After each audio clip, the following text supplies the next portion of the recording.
Sementara itu pemirsa, di tengah merebaknya virus corona, persediaan darah PMI DKI Jakarta menurun hingga 90%. 10% stok darah yang tersisa hanya dapat memenuhi kebutuhan 1 bulan. Penurunan stok darah ini karena jumlah pendonor menurun drastis sejak merebaknya virus corona. Sementara kebutuhan meningkat seiring merebaknya penyakit DBD.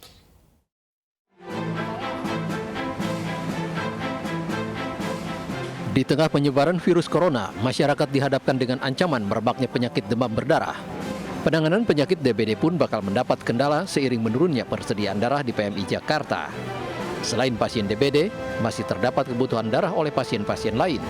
Sedangkan stok darah di PMI saat ini tinggal 10% dan hanya cukup memenuhi kebutuhan selama sebulan. Menurunnya stok darah ini tak lepas dari berkurangnya jumlah pendonor, baik pendonor mandiri yang dilakukan perorangan, maupun donor darah massal yang biasa dilakukan di perkantoran. Dalam keadaan normal, PMI DKI bisa mendapatkan 1.000 kantong darah per hari. Namun saat merebaknya virus corona, saat ini PMI hanya mendapat 100 kantong darah. Sejumlah pendonor mandiri yang datang mengaku mendonor setelah ada kebutuhan mendesak dari teman maupun kerabat. Kebetulan tadi kan ada pemberitahuan kalau ada yang memang sedang membutuhkan darah.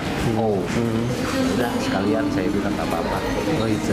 Para pendonor darah sukarela ini tentu saja semua berada di rumah masing-masing untuk menjaga keamanan dan juga mencegah penularan.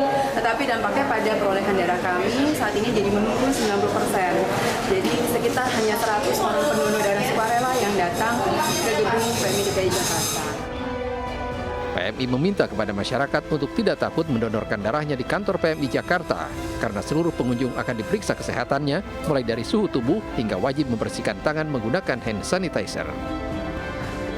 Dari Jakarta Pusat, Ranistun Sanjaya, iNews melaporkan.